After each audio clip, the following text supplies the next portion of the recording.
Welcome to this immersive journey through the mystical world of Scottish Highland folklore, where ancient tales echo across misty mountains, and stories passed down through countless generations still resonate today. Prepare to be transported to a realm of kelpies and selkies, fairies and giants, as we explore the rich tapestry of myths and legends that have shaped Highland culture for centuries. The Scottish Highlands, with their dramatic landscapes of rugged mountains, mysterious lochs, and sweeping moorlands, have long been a perfect backdrop for supernatural tales and folklore. These stories weren't merely entertainment but served as important cultural touchstones, explaining natural phenomena, teaching moral lessons, and preserving history through oral tradition.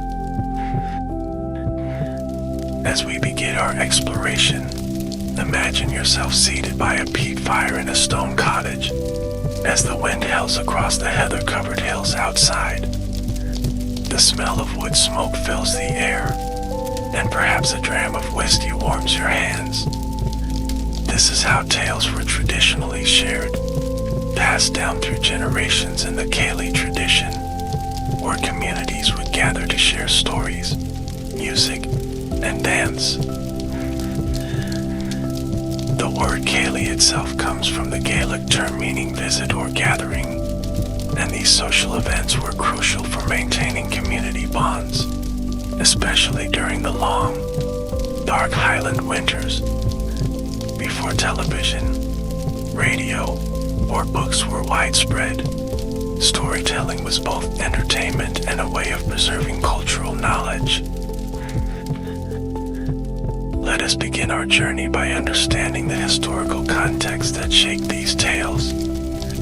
The Highland culture developed somewhat separately from the rest of Scotland, with its own distinct language, customs, and social structures. Gaelic was the predominant language, and with it came a unique worldview that infused the local folklore. The clan system, which dominated Highland society for centuries, played a significant role in how stories were preserved and shared.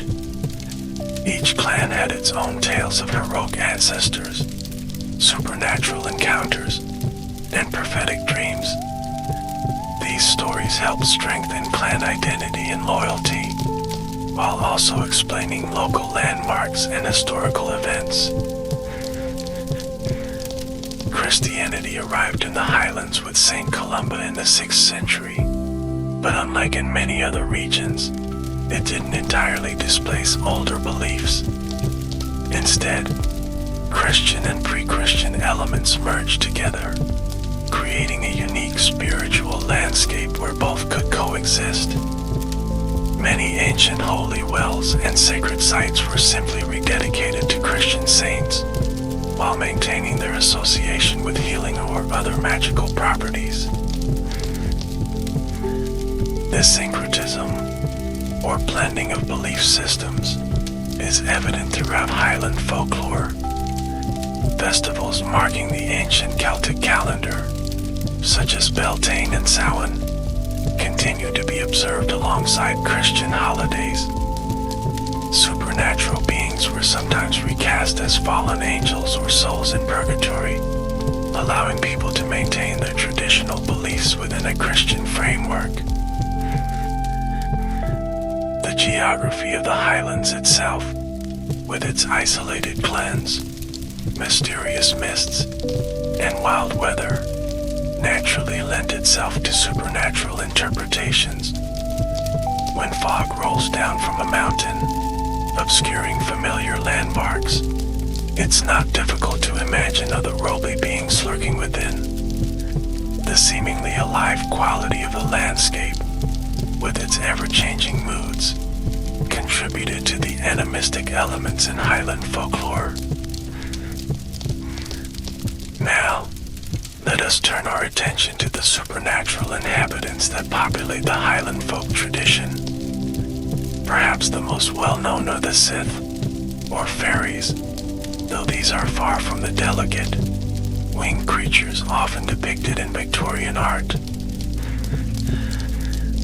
The Highland fairies, or the good folk as they were euphemistically called, were believed to be powerful, capricious beings who lived in a parallel world alongside humans. They were often described as being human-sized, beautiful, and dressed in green, though they could change their appearance at will.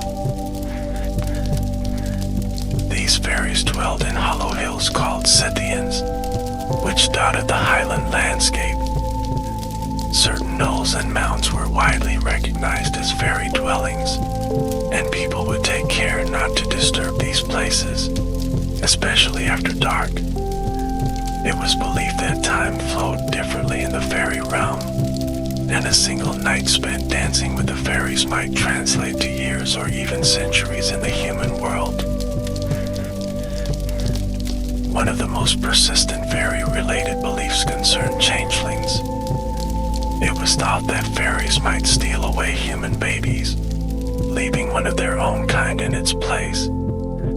These changeling children were said to be sickly, ill-tempered, or simply not right in some indefinable way. Various rituals and protections were employed to prevent such kidnappings, including placing iron items near a baby's cradle, as fairies were believed to fear iron. Similarly, new mothers were considered particularly vulnerable to fairy abduction. A woman who died in childbirth might be taken to serve as a wet nurse for fairy children, while a fairy woman took her place in the human world. These beliefs likely helped communities process the trauma of unexpected deaths or developmental disabilities in an era before modern medicine could provide explanations. The Highland fairies were also known for their love of music, and many talented musicians were said to have received their gift through supernatural means. Tales abound of pipers or fiddlers who learned their craft from the fairy folk, often gaining extraordinary skill but at some personal cost.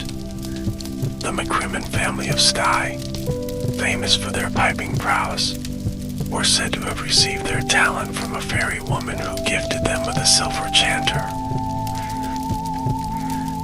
Another category of supernatural beings prevalent in Highland folklore is water spirits. Chief among these is the kelpie, a malevolent shapeshifter that haunts rivers and streams. Most commonly appearing as a beautiful horse, the kelpie would entice weary travelers to mount it, only to carry them into deep water and devour them. The kelpie could also assume human form, typically appearing as a handsome young man with wet hair and seaweed in his clothing. In this guise, it might attempt to lure young women to their doom. Tales of kelpies serve both as cautionary stories about the dangers of unknown bodies of water and as moral fables about the perils of trusting appearances. Related to the kelpie is the Ushka, or water horse, which dwells specifically in lochs in the sea rather than rivers. Even more dangerous than its freshwater cousin, the Ushka would carry its victim into the deepest part of the loch before tearing them apart, leaving only the liver to float to shore. These water spirit tales reflect the very real dangers that water presented in Highland life. Drownings were common, and these stories helped instill a healthy respect for lochs, rivers, and the sea in children and newcomers. They also provided supernatural explanations for sudden disappearances or deaths, giving communities a framework for understanding tragedy.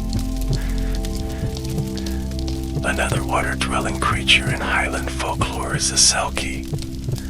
Unlike the malevolent kelpie, selkies are more morally ambiguous beings. They are seals that can shed their skins to assume human form, walking on land as beautiful men or women.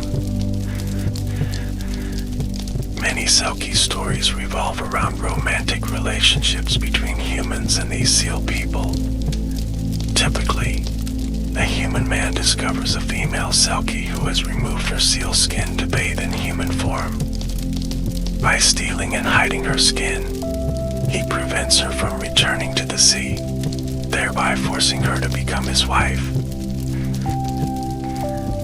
These captive selkie wives were said to make dutiful spouses and loving mothers to their human children, but they never lost their longing for the sea. Invariably, in these tales, the selkie eventually discovers her hidden skin and immediately abandons her human family to return to her true home in the ocean. While on the surface these may seem like simple supernatural romances, selkie stories often reflect the complex relationship between Highland communities and the sea. They speak to themes of freedom versus captivity, the tension between family obligations and personal desire, and the sometimes tenuous nature of marriage in traditional societies. Male selkies also appear in folklore, typically as seducers of lonely women, especially those unsatisfied in their marriages or those whose husbands were away at sea for long periods. Children born with webbed fingers or a particular texture to their hair might be whispered about as having selkie blood. This provided a mythological explanation for infidelity or children born outside of marriage. Moving away from water spirits, the Highlands are also home to tales of giants, but were said to have shaped the landscape in ancient times. Many distinctive geographical features were attributed to the actions of giants, including mountain formations, unusual rock structures, and even the creation of islands. One famous example is Fingal, or Fionn Mac Cool, a figure who appears in both Scottish and Irish mythology. Fingal's cave on the island of Staffa is named after this legendary giant, and its unusual hexagonal basalt columns were said to be part of a causeway he built to reach Ireland. Giants in Highland folklore are often portrayed as not particularly intelligent, but possessing immense strength and sometimes supernatural powers. Many tales involve clever humans outwitting these enormous beings, using trickery to escape their clutches or steal their treasures.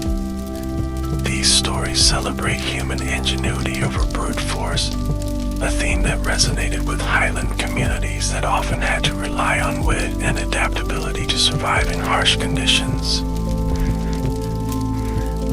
Another significant category of supernatural beings in Highland folklore is ghosts, or spirits of the dead.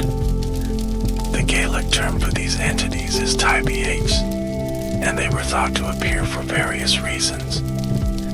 Some sought justice for wrongs committed against them in life, while others returned to fulfill unfinished business or to warn family members of impending danger.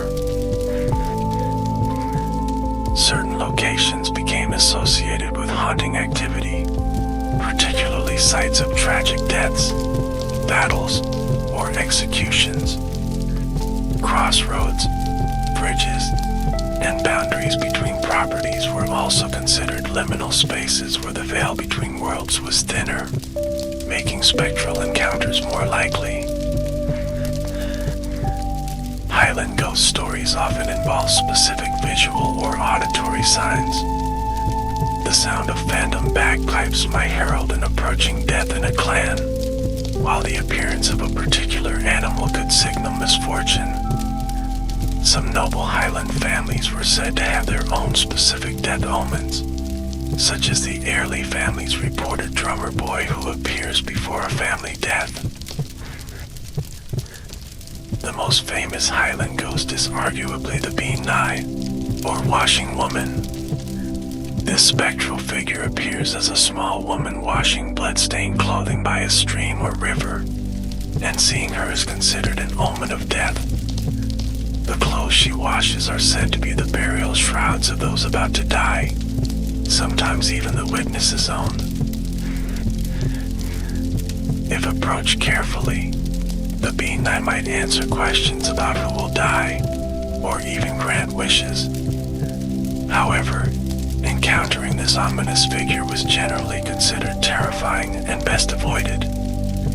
The image of a solitary woman washing clothes at night by a remote stream taps into deep psychological fears, particularly in a pre-industrial society where darkness brought real dangers.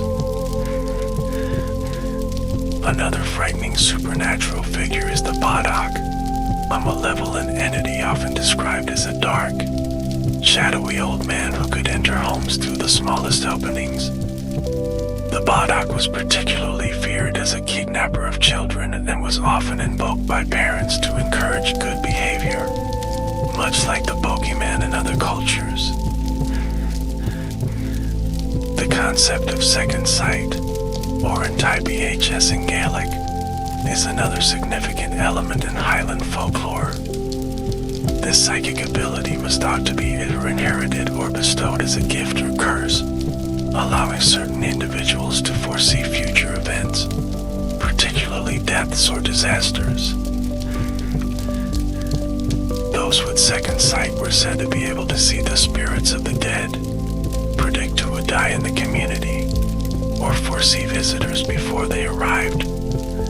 Often, these visions would come unbidden and could be distressing to those who experienced them. Being born with a caul, or amniotic membrane covering the face, was sometimes considered a sign that a child would develop second sight. The belief in second sight was so widespread in the Highlands that it attracted attention from early researchers of the supernatural. In 1697, the minister Robert Kirk published The Secret Commonwealth of Elves, Fauns and Fairies, documenting these beliefs. Kirk himself was later said to have been taken by the fairies after his supposed death, with his body being merely an empty shell or stock left behind. Second sight was not merely about predicting individual deaths, but could extend to foreseeing larger calamities. There are accounts of seers who allegedly predicted significant historical events, such as the Battle of Culloden or the Highland clearances. These prophecies, often recorded after the fact, helped communities make sense of traumatic historical changes that affected their way of life. Closely related to the concept of second sight is the belief in premonitions and omens. Certain signs were widely interpreted as portents of coming events, particularly deaths. For instance, if a bird flew into a house, it might signify an approaching death in the family. Similarly, hearing a cock crow at an unusual hour or seeing a hare cross one's path could be interpreted as bad omens. Dreams held special significance in Highland folklore, with certain dream images having standardized meanings. To dream of teeth falling out, for example, was thought to predict the death of a relative, while dreaming of fish could indicate a pregnancy, or dreaming of horses might foretell the arrival of strangers. The Highlands also had a rich tradition of healing folklore, blending herbal knowledge with magical practices and Christian prayers. Folk healers, known variously as wise women, charmers, or in Gaelic as old wives, Caeliacan, played an important role in communities where trained physicians were rare or non-existent. These healers employed a combination of practical herbal remedies, handed down through generations, along with spoken charms or incantations to treat various ailments. For example, burns might be treated with a salve of sheep fat and herbs, accompanied by a specific verbal charm that had to be recited exactly. Certain healing practices required specific ritual components. Water from a self-running stream was considered particularly potent for healing purposes, while dew collected on May morning was believed to have special cosmetic properties. Some cures involve passing the patient through a natural opening, such as a hole in a stone or tree, symbolically representing rebirth or transformation. One common folk medical belief involved the transfer of disease. This could be to an inanimate object, such as burying a piece of cloth rubbed on a wart, or to an animal. The practice of measuring was also widespread, where a string was used to measure the affected body part, and then disposed of in a special way to rid the patient of their illness. Many Highland healing traditions incorporated both pagan and Christian elements. The charm might invoke both ancient deities and Christian saints, or combine references to the sun and moon with prayers to the Trinity. This syncretism reflected the complex religious history of the region, where Christianity had been adopted but older practices continued to influence daily life. Another significant aspect of Highland folklore concerns the supernatural properties attributed to certain plants and herbs. Rowan trees, or mountain ash, were considered particularly powerful protection against evil influences. Branches of rowan were often placed above doorways or fashioned into crosses to protect homes and barns from malevolent spirits or the evil eye. St. John's wort, gathered on Midsummer's Eve, was believed to ward off fairy enchantment and protect travelers. Similarly, four-leaf clovers were thought to allow one to see through fairy glamour or illusion. Many herbs had both practical medicinal uses and magical associations, creating a holistic approach to healing that addressed both physical and spiritual aspects of illness. The Highland calendar was punctuated by seasonal festivals, each with its own associated folklore and customs. These seasonal celebrations marked the agricultural year and were occasions for both community gathering and ritual observances, often designed to ensure good fortune or protection. Beltane, celebrated on May 1st, marked the beginning of summer and was associated with purification and protection.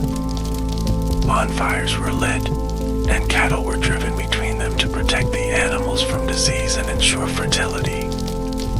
Young people would leap over the flames for good luck, and special oat cakes called bannocks were prepared and eaten as part of the festivities.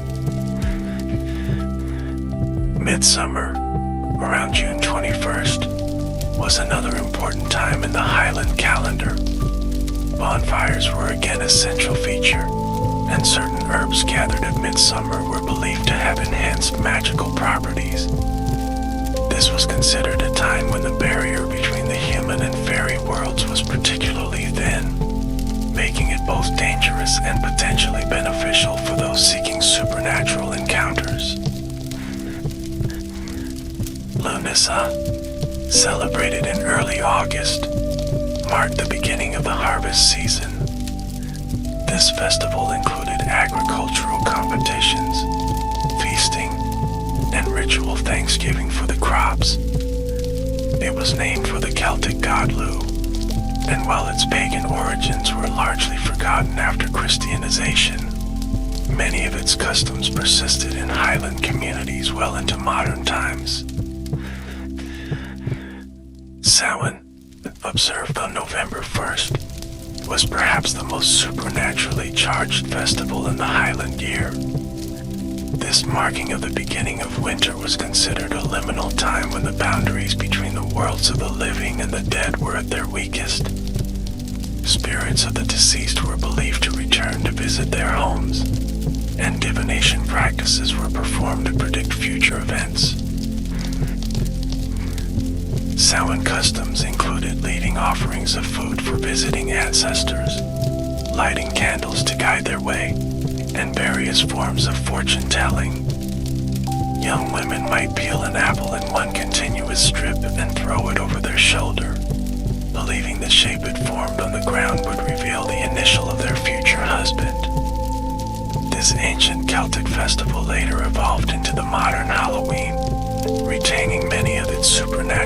associations.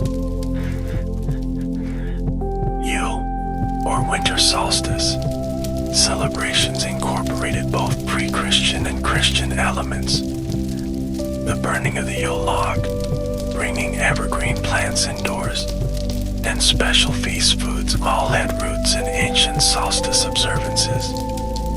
These practices were later incorporated into Christmas celebrations, creating the hybrid holiday traditions still observed in many Highland communities today.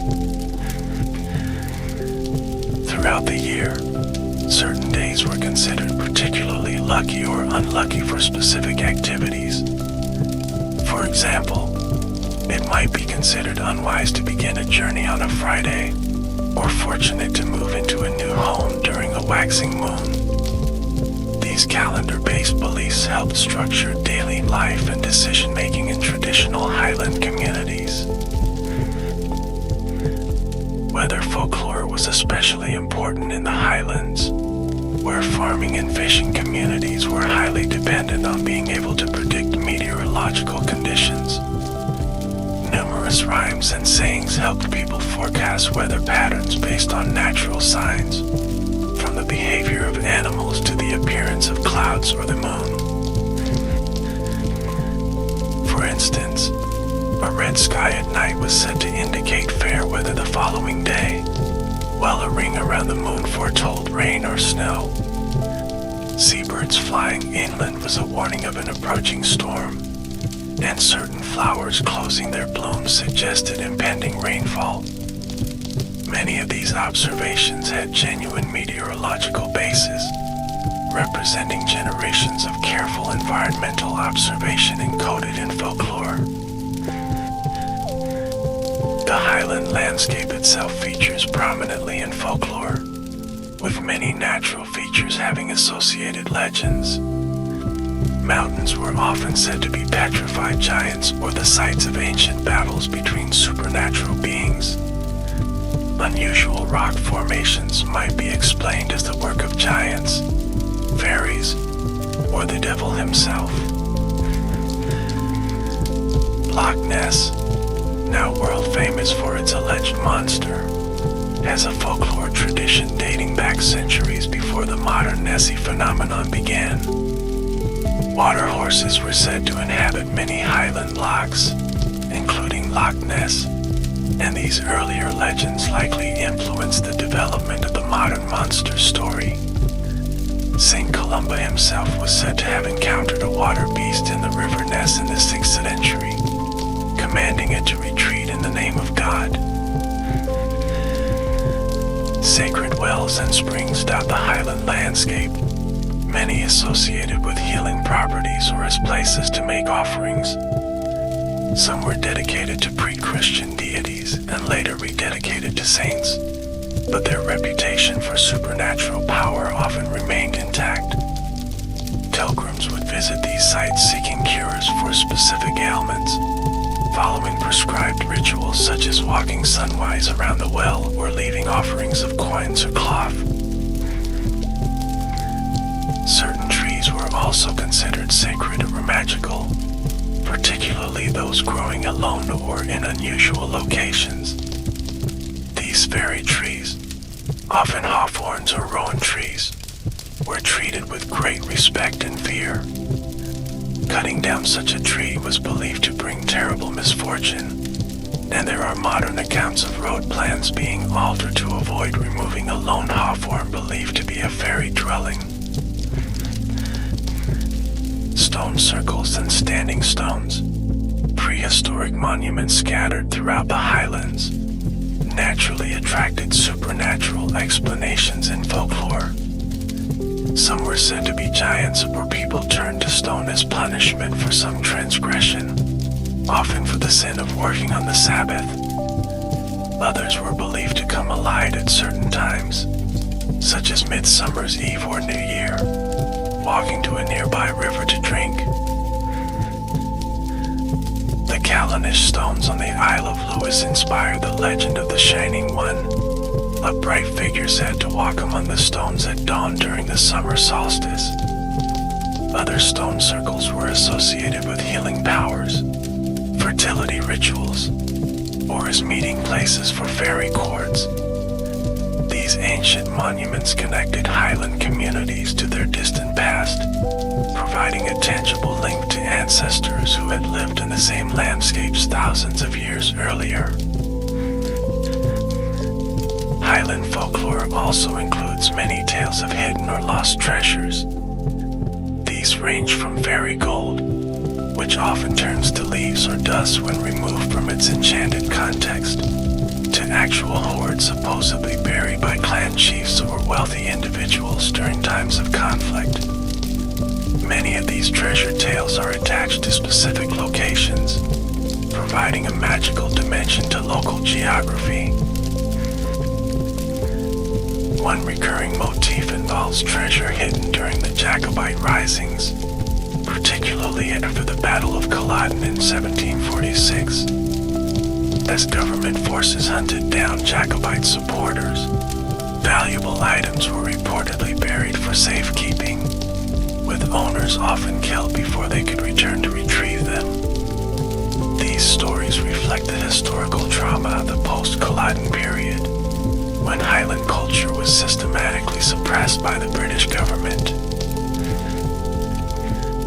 Animals feature prominently in Highland folklore, with many species having particular supernatural associations. The deer was especially significant, considered by some to be a fairy cattle herded by supernatural beings. White deer were particularly auspicious, and encountering one was thought to bring special blessing or luck. Seals held a special place due to their association with selkies. Many coastal communities believed that seals were human souls in animal form, or that they were fallen angels condemned to live partly in the water. Killing seals was sometimes avoided out of fear that they might be enchanted humans or ancestors, and there are tales of seal hunters being cursed for their actions. Birds also carried significant folklore associations. Ravens and crows were often seen as omens of death, though they could also be respected for their intelligence and considered sources of wisdom.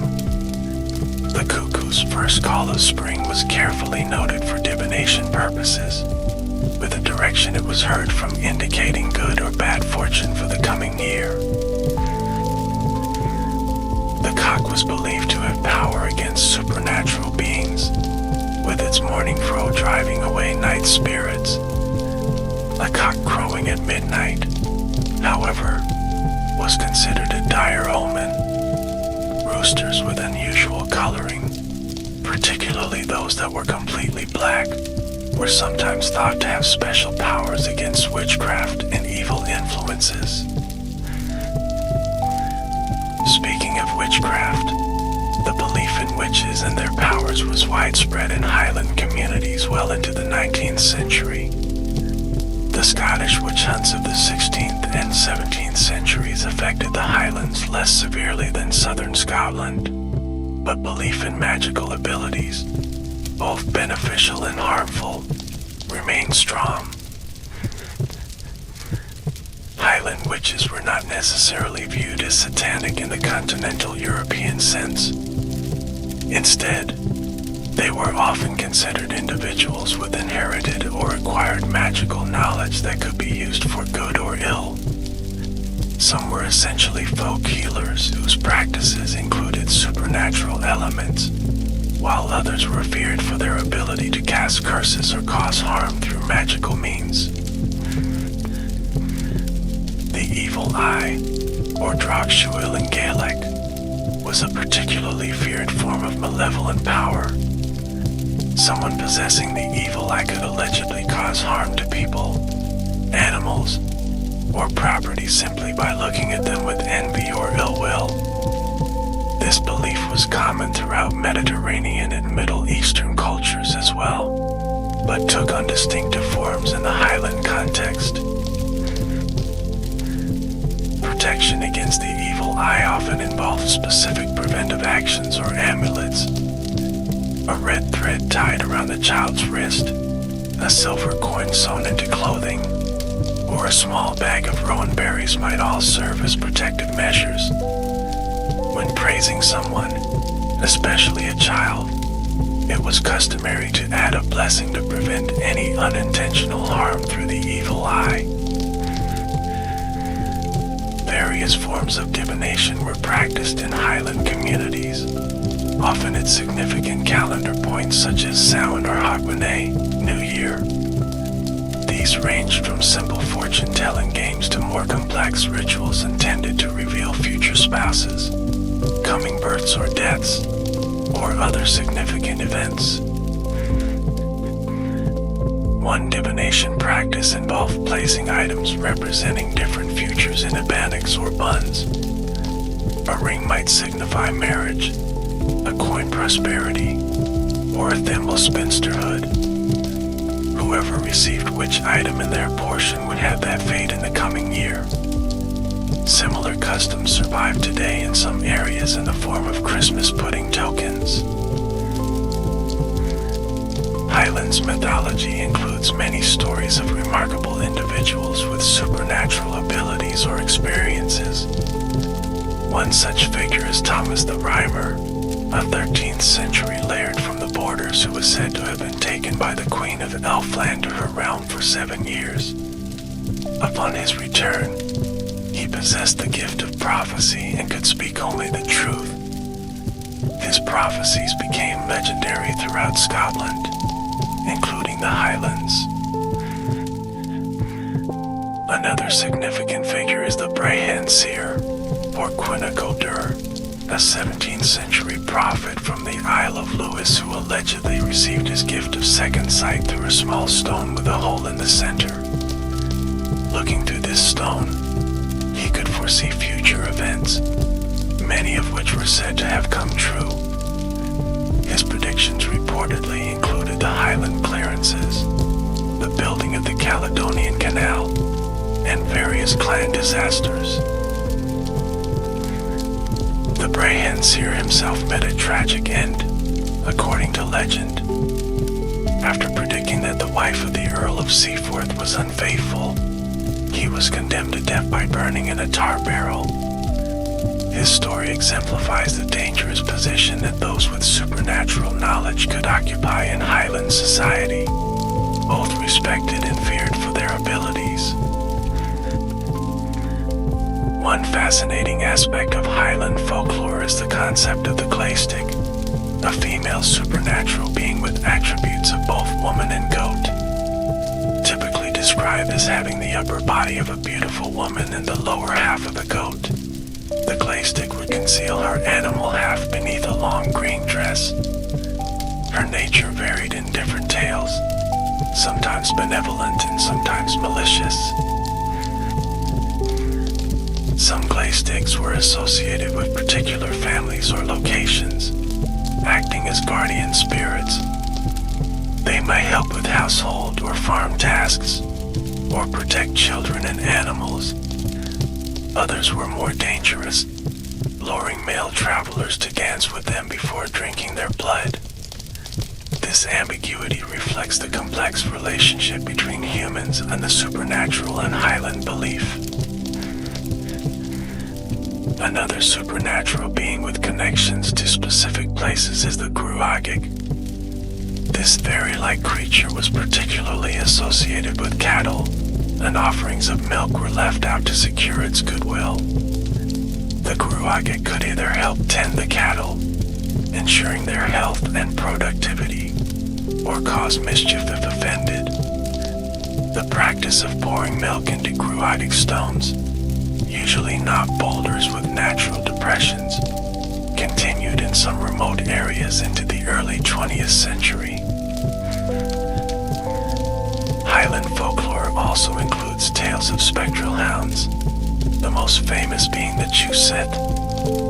This supernatural dog, said to be the size of a young bull with a dark green coat, was believed to roam the Highlands silently. Its bark, heard 3 times, was an omen of death.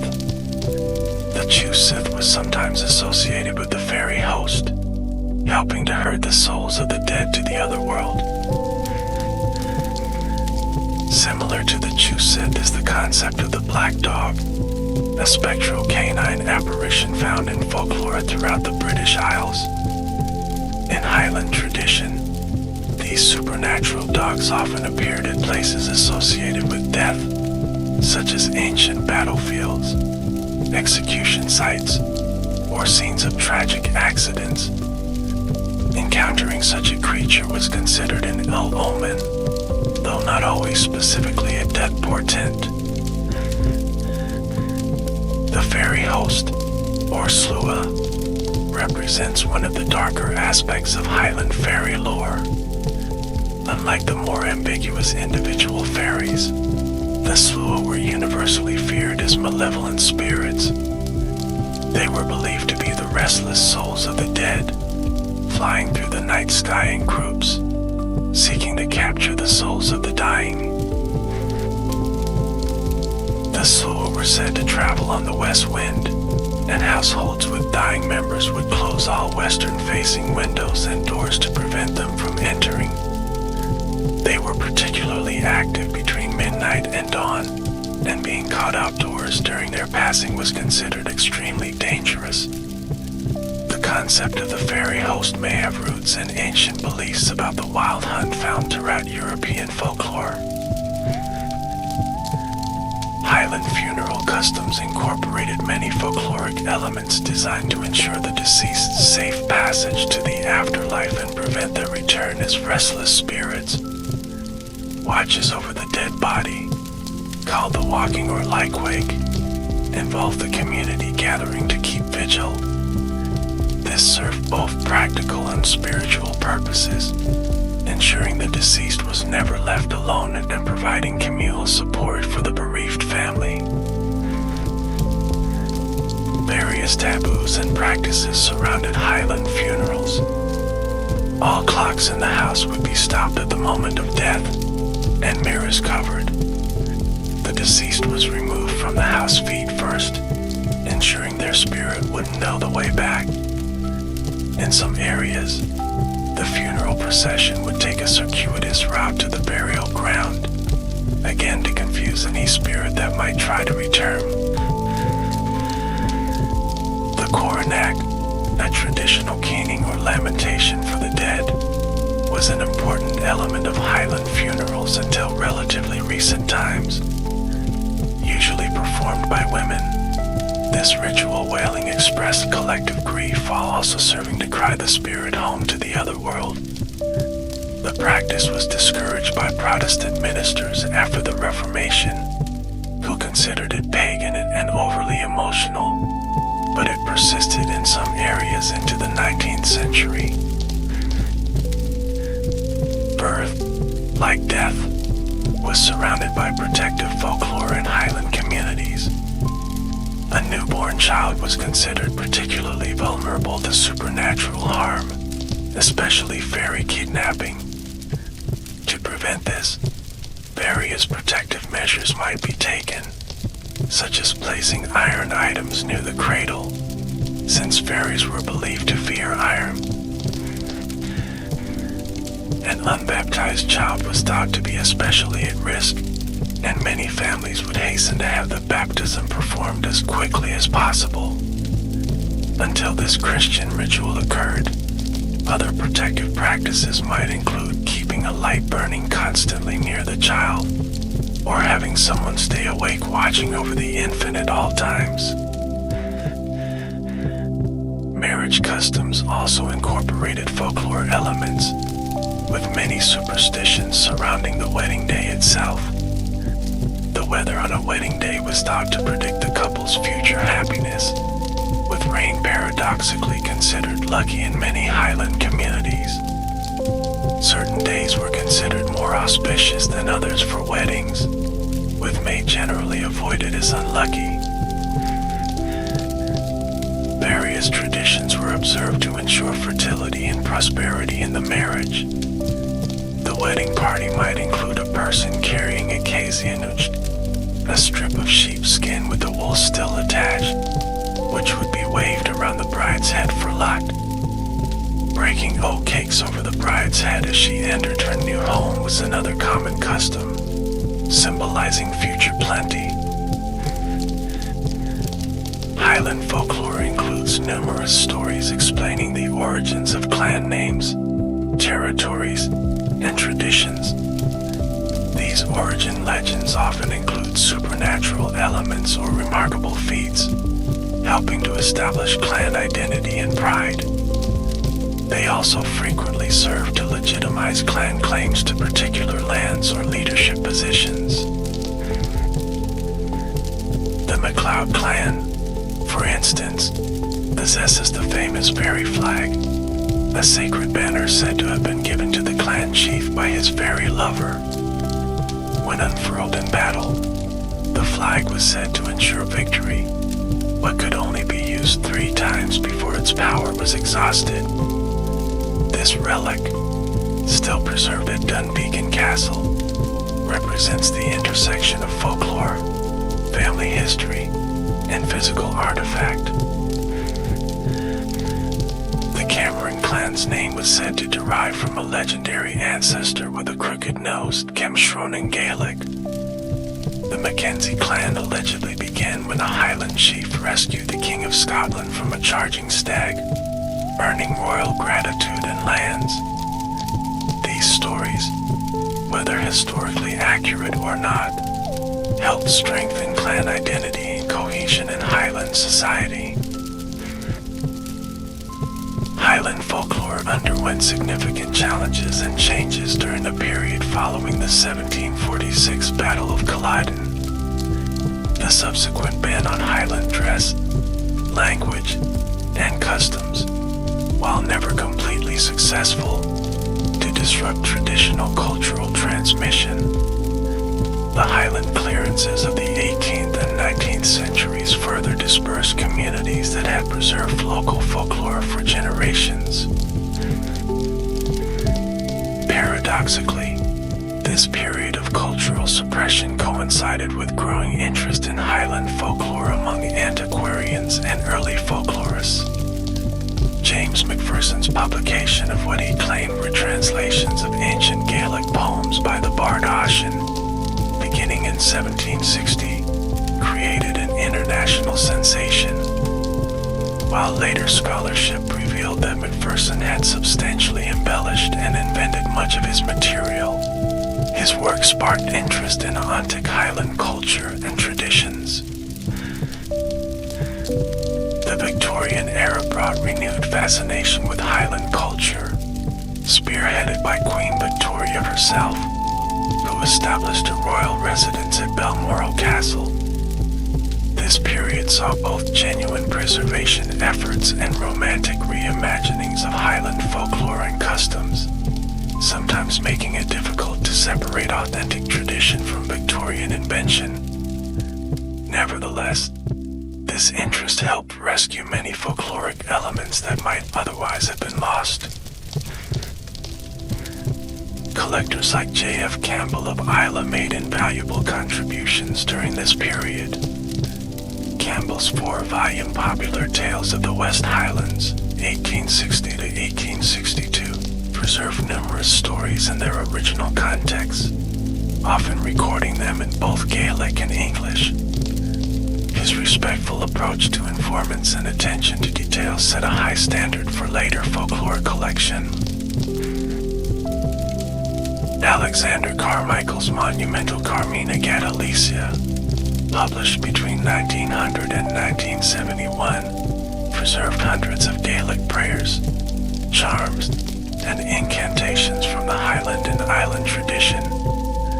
Collected primarily in the Outer Hebrides, these texts reveal the deep interweaving of Christian and pre-Christian elements in Highland spiritual life.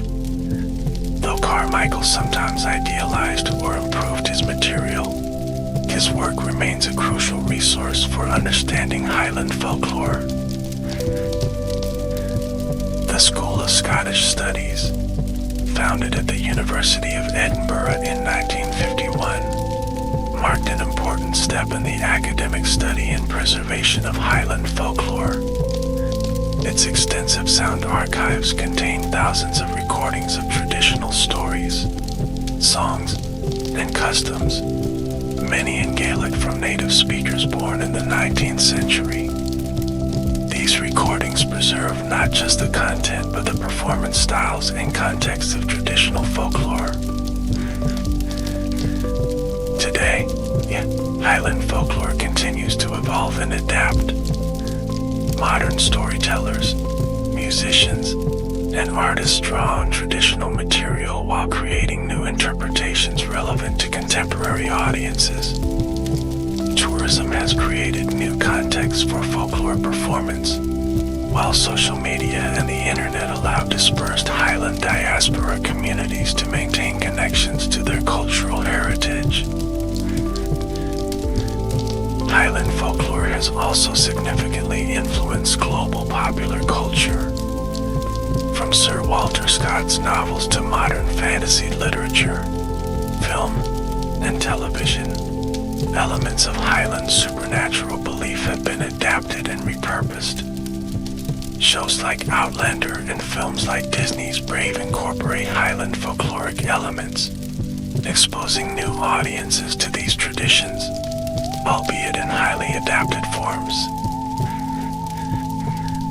Contemporary Highlanders often have complex relationships with folklore and supernatural belief. While few would claim literal belief in fairies or kelpies, many maintain respect for traditional practices and stories. Environmental concerns have sometimes been expressed through appeals to folklore, such as opposition to development projects that would disturb sites traditionally associated with supernatural beings.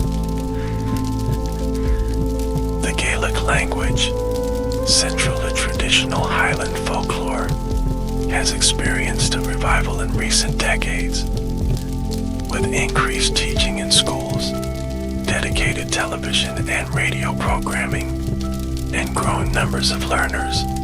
Gaelic has gained new vitality. This linguistic revival supports the transmission of folklore in its original cultural context and linguistic form. Academic interest in Highland folklore remains strong, with scholars analyzing not just the stories themselves but their social functions, historical context, and contemporary relevance. Digital humanities projects have made historical folklore collections more accessible, allowing both scholars and community members to engage with this cultural heritage. One area of particular scholarly interest is the role of landscape in Highland folklore. The connection between specific geographical features and their associated stories reveals how landscape and narrative intertwine to create cultural meaning. Place names often preserve references to folkloric beings or events, embedding supernatural narratives in the physical environment.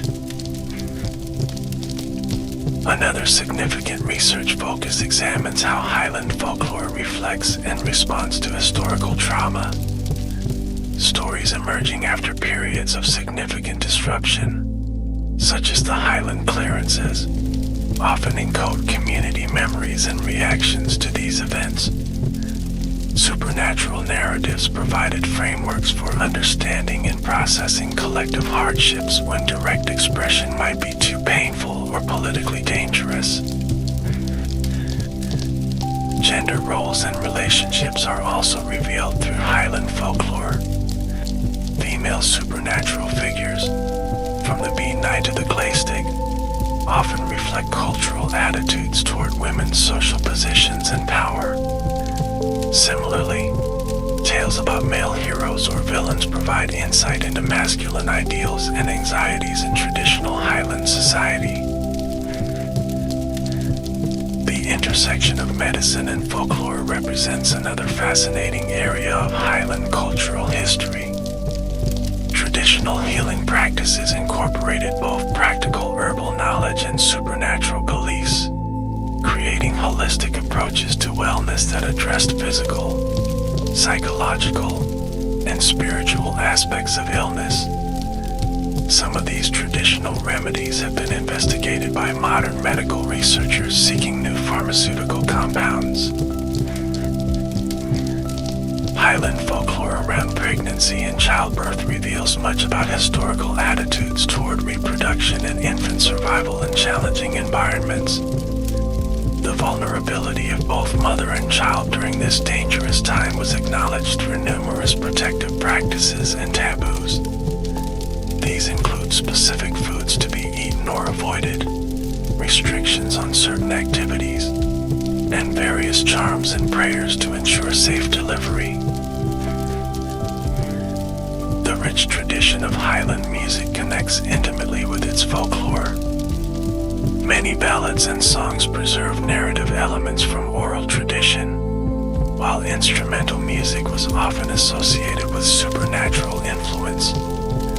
Particularly talented musicians were sometimes suspected of having received their gifts through fairy intervention, usually at some personal cost or risk.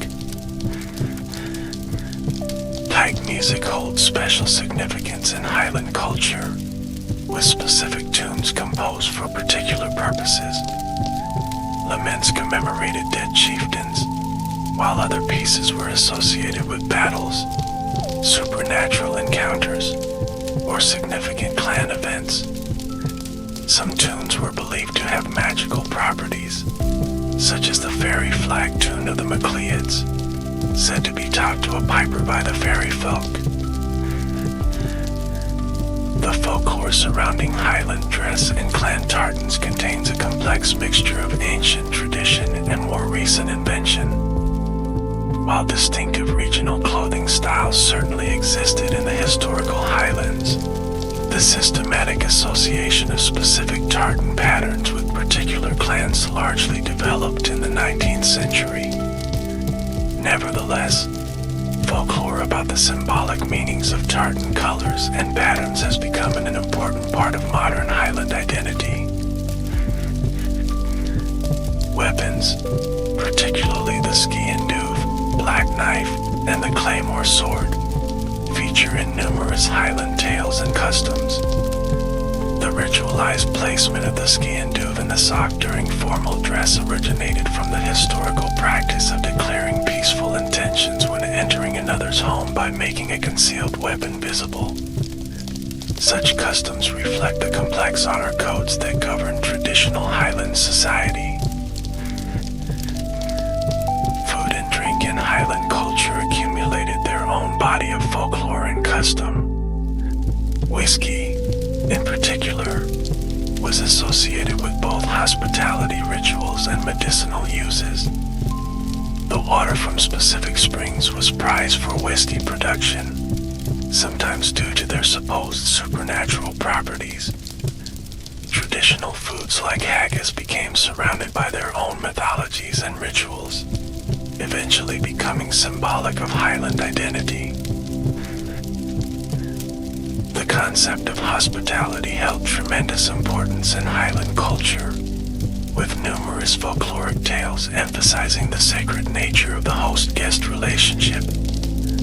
Stories often feature supernatural punishment for those who violate hospitality customs, while reward comes to those who offer shelter and food even to strangers. These values reflected the practical realities of survival in the harsh landscape where mutual aid was essential. Highland folklore includes numerous accounts of second sight manifesting as premonitions of death. One common form was the TBHS, or corpse lights, spectral illumination said to mark the path a future funeral procession would take. Those with second sight might see these lights days or weeks before a death occurred, tracing the exact route from the deceased's home to the burial ground. Another form of death premonition was the TBHS here, or phantom funeral procession. A person with second sight might encounter what appeared to be a real funeral, complete with mourners and coffin, only to have the vision vanish. Later, an identical procession would occur in reality, with the same participants and circumstances. Some Highland families were said to have specific death warnings associated with their lineage. The Airlie family reportedly heard phantom drumming before a family death, while the MacLeans of Lochbuie were warned by the appearance of a spectral horseman. These hereditary omens were taken very seriously, even by otherwise skeptical family members. Turning to more cheerful aspects of Highland folklore, traditional games and sports often had mythological origins or supernatural associations. The Highland Games, with events like caber tossing and hammer throwing, were said by some traditions to have originated with warrior training or even contests between giants. Their revival in the 19th century helped preserve not just the physical activities but the stories associated with them. Children's games in Highland communities often incorporated folklore elements. Some mimicked adult rituals or activities, while others included rhymes and songs with much older origins than the children playing them realized. Games of chase might cast one child as a supernatural creature like the Bodog, helping children process fears while developing social skills. Weather lore was particularly important in Highland communities dependent on agriculture and fishing. Numerous rhymes and sayings helped predict weather patterns based on natural signs, from animal behavior to cloud formations. Many of these observations had sound meteorological bases, representing generations of careful environmental observation codified in easily remembered forms. Red skies at night, a sailor's delight. Red skies in morning, sailors take warning. This well-known weather saying has variants in Highland tradition, reflecting the importance of predicting storms in communities where fishing provided essential sustenance. Similar sayings pertain to agricultural activities, helping farmers determine the best times for planting and harvesting. Astronomical folklore was also significant in Highland tradition. The movements of stars and planets were carefully observed and incorporated into a complex body of lore. The Pleiades star cluster, for instance, was known in Gaelic as the Seven Sisters and used as a seasonal marker and navigational aid. Celestial events like eclipses and comets were often interpreted as omens, usually of coming strife or significant change. The Northern Lights, or Aurora Borealis, visible in the Highland skies, inspired various folkloric explanations. Some communities saw them as the spirits of ancestors dancing in the sky, while others interpreted the shifting colors as battles between supernatural forces. The Gaelic name for the phenomenon, Náfirclas, translates approximately as the nimble men, reflecting their dynamic, dancing quality. Highland folklore included numerous protective charms and amulets. Some were crafted from specific materials believed to have inherent power, such as rowan wood or certain stones. Others derived their efficacy from being blessed, inscribed with prayers, or fashioned into particular shapes. These objects provided psychological comfort and a sense of agency in the face of unpredictable dangers. Naturally hold stones, called witch stones or hag stones, were particularly valued for their protective properties. Looking through such a stone was said to allow one to see through fairy glamour or identify witches in disguise. They were hung in byres to protect livestock, or near household entrances to prevent evil from entering. Water from specific wells or springs was believed to have healing or protective properties, especially when collected at particular times.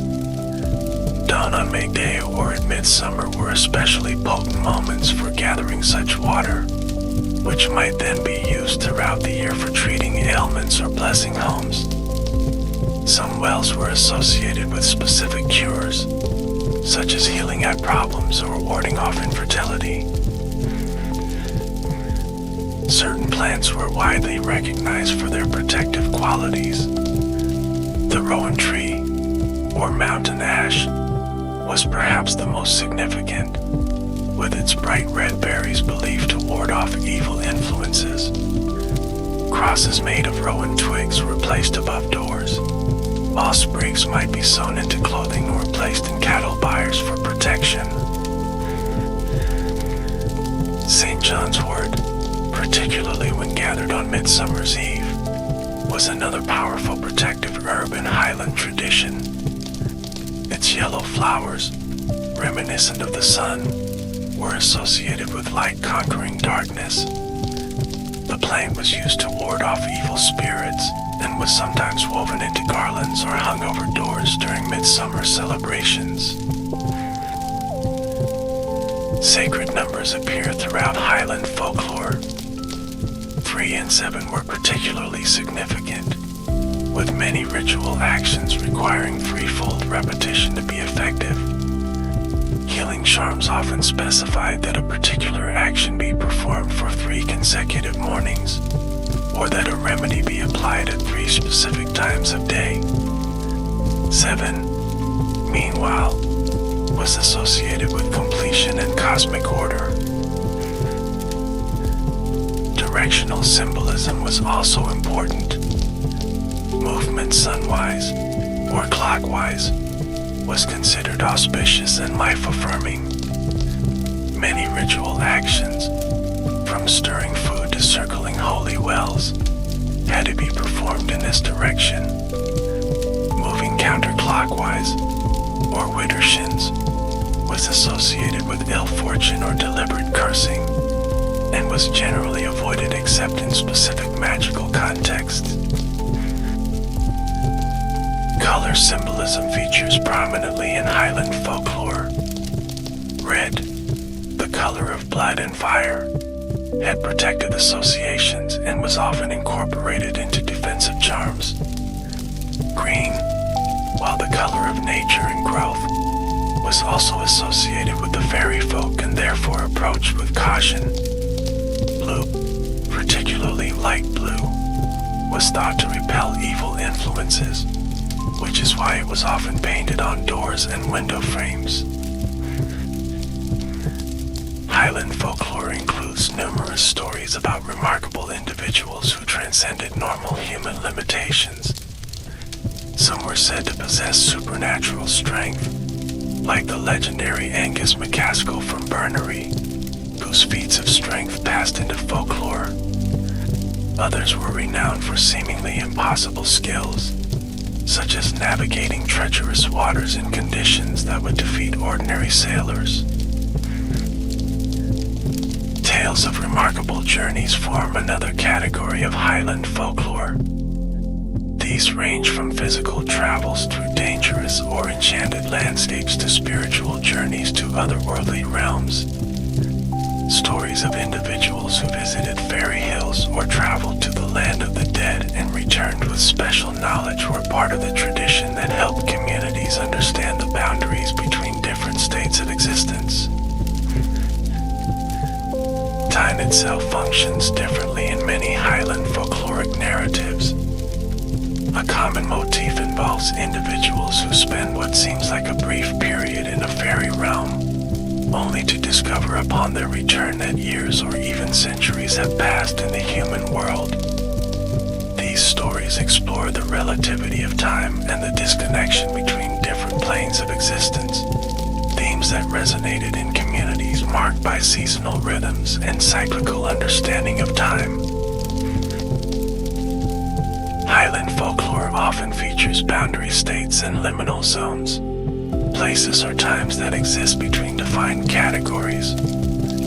Twilight and dawn, neither fully day nor night, were considered particularly magical or dangerous.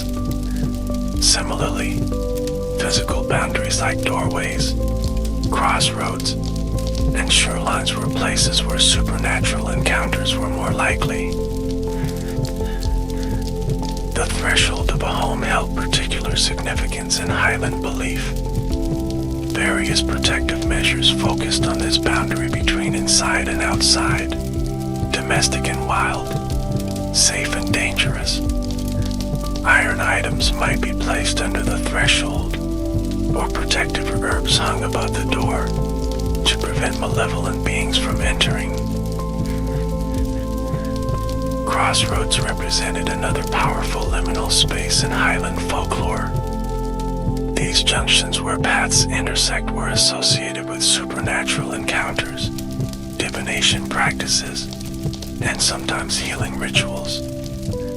Some traditions held that oaths sworn at crossroads had special binding power, while others suggested that certain magical operations could only be effective if performed at such locations. Boundaries between land and water were especially significant in coastal and lakeside communities. These shorelines represented the meeting place between the human world and the domain of water spirits like kelpies, selkies, and the blue men of the Minch.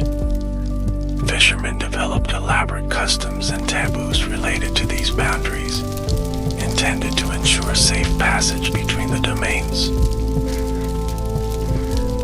Highland folklore features numerous stories about transformations, both voluntary and involuntary.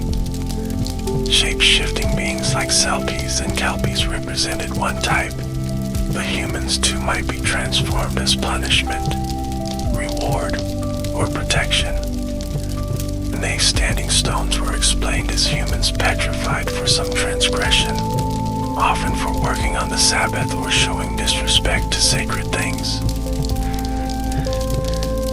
Tales of transformation often explore the boundaries between human and animal, or between physical and spiritual states of being.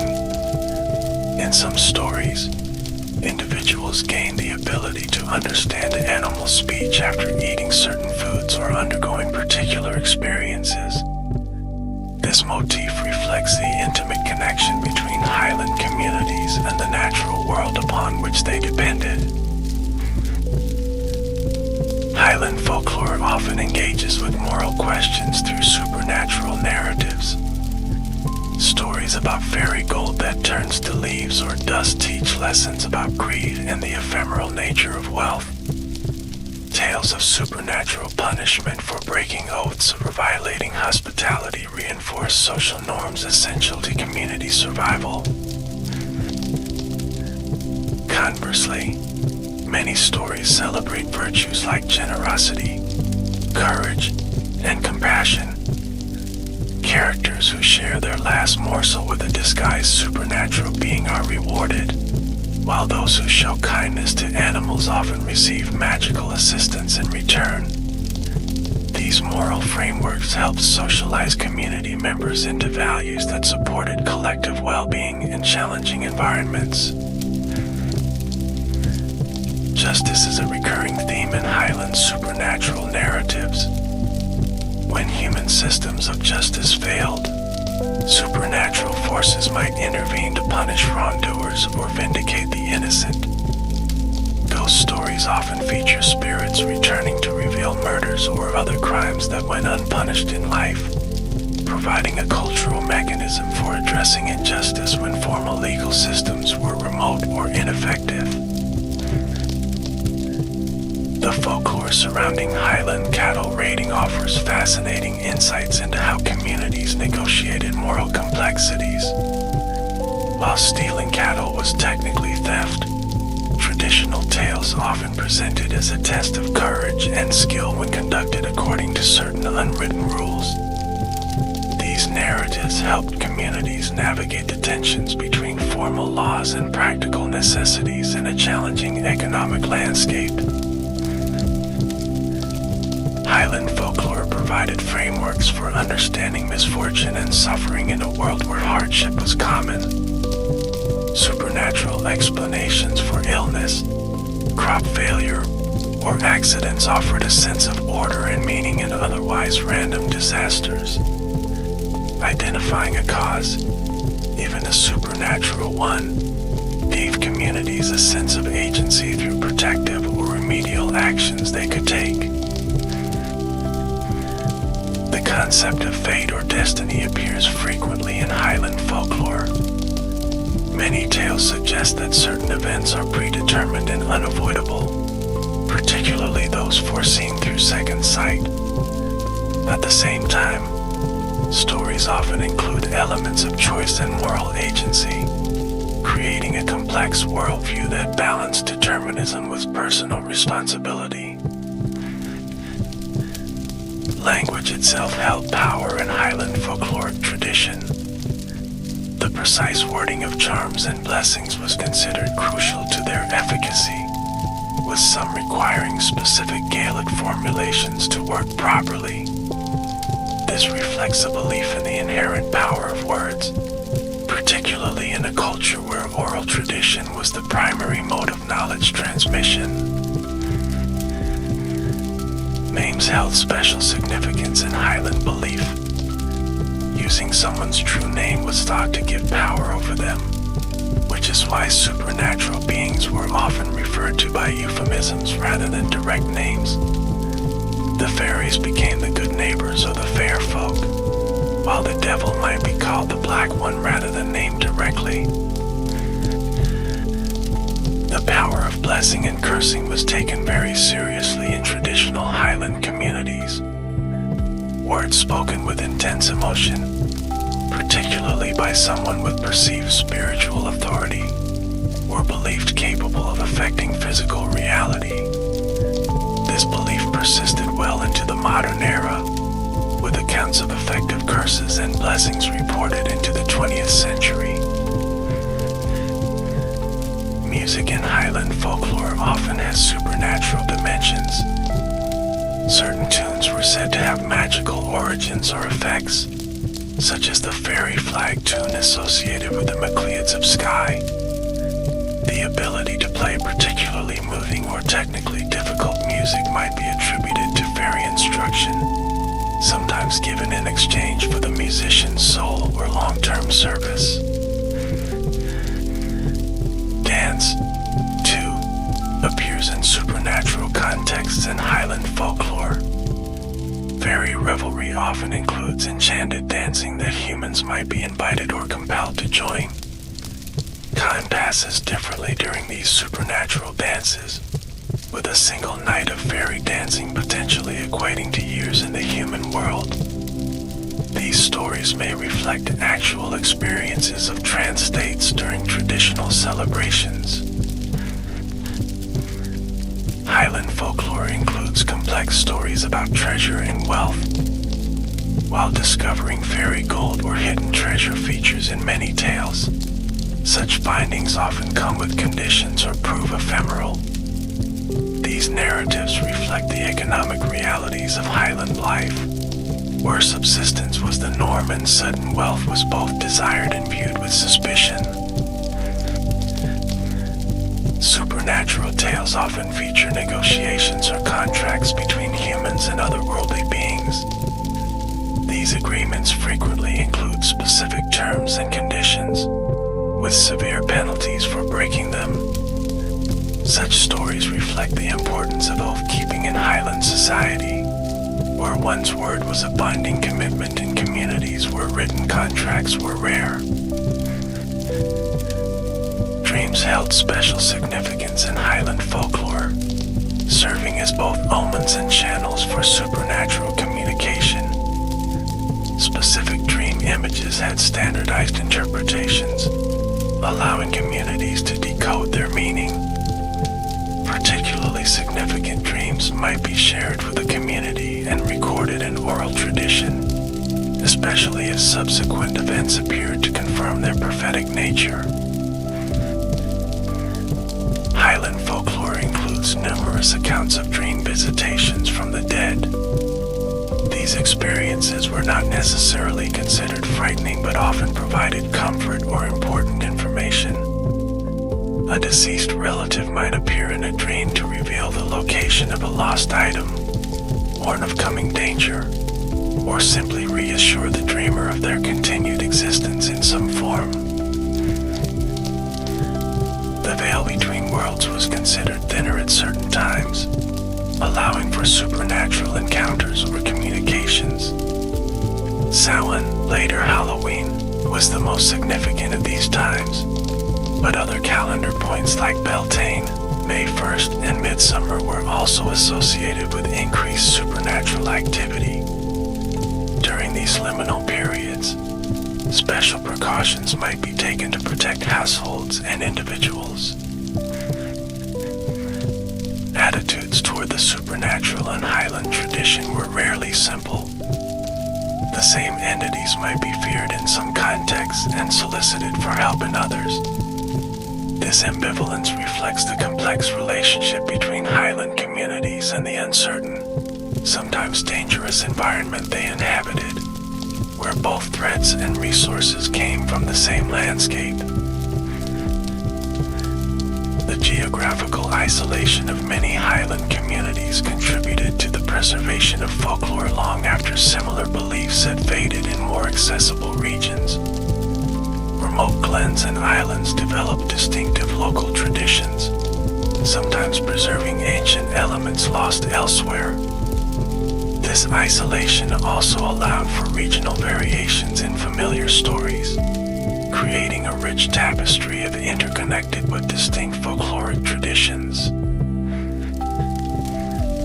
Highland folklore reflects the intimate connection between communities and their specific local landscapes.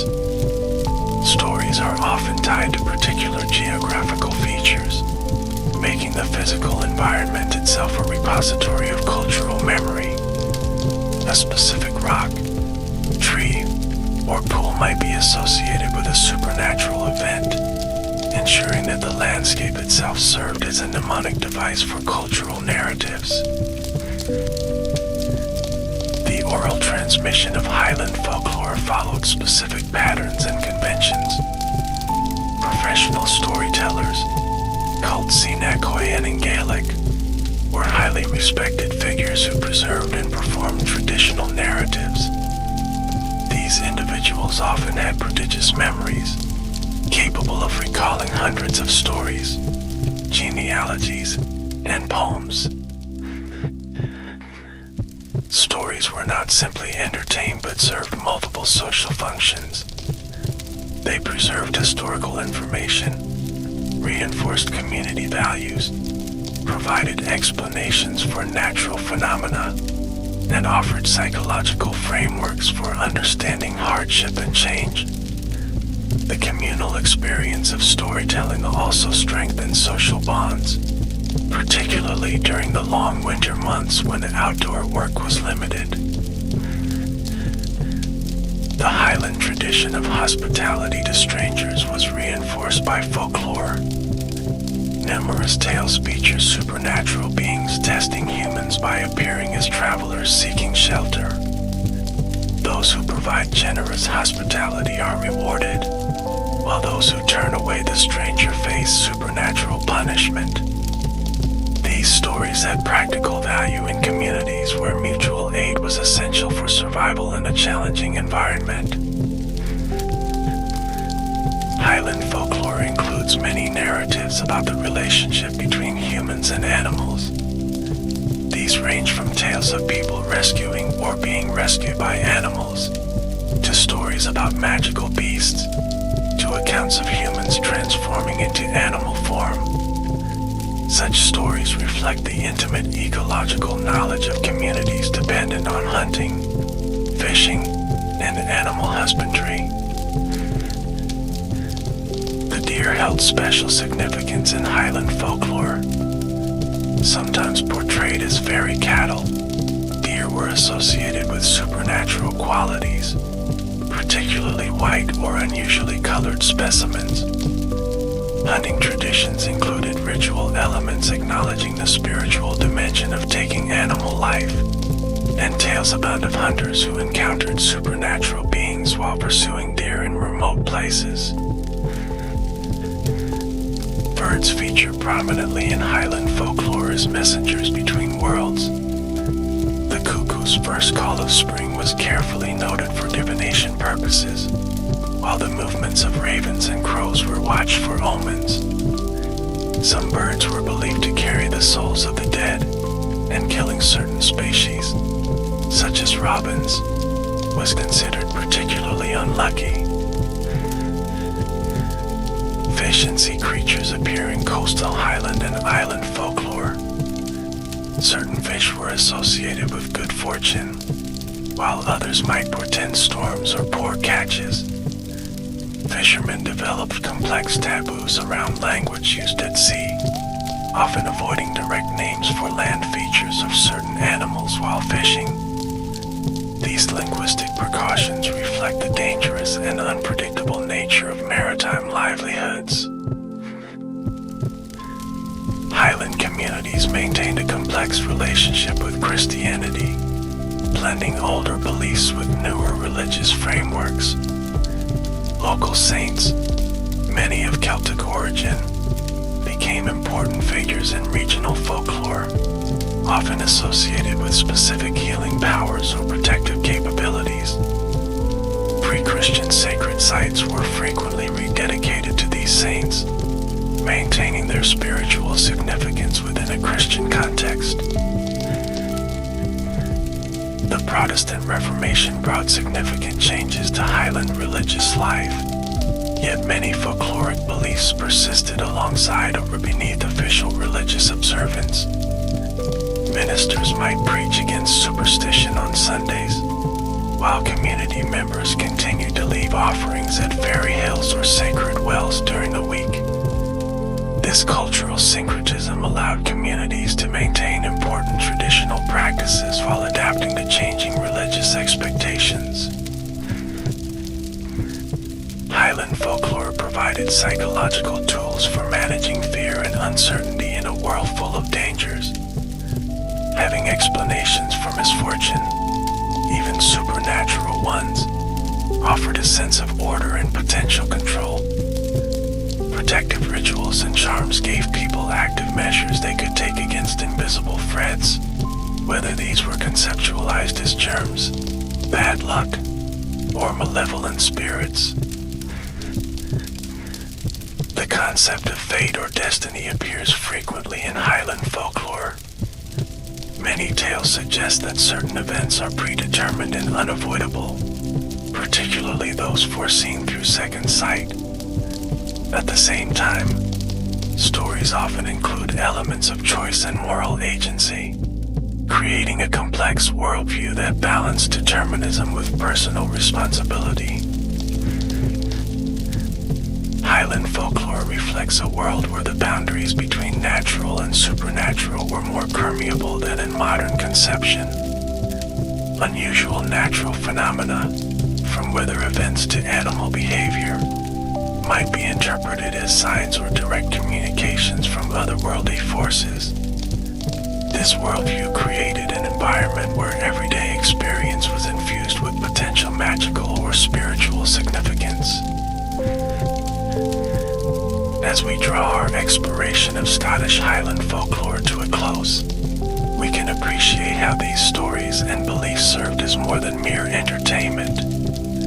They were living traditions that helped communities make sense of their world, preserve their history, and maintain cultural identity through centuries of change and challenge.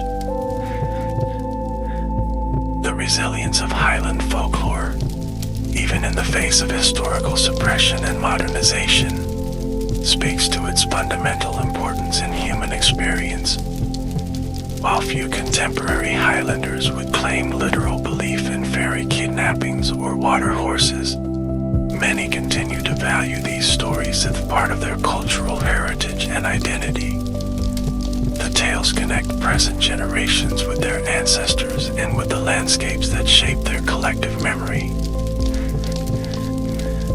Today, Highland folklore continues to evolve, finding new expressions in literature, art, music, and digital media.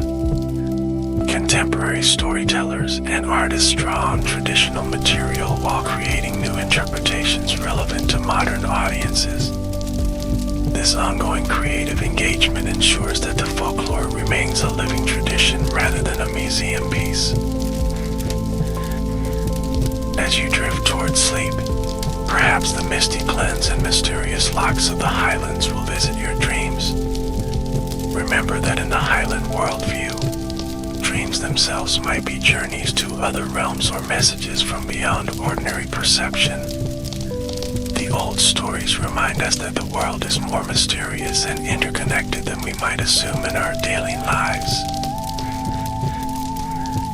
May the protective spirits of Highland tradition watch over your rest, keeping at bay any modern equivalents of the slua or the ichushka.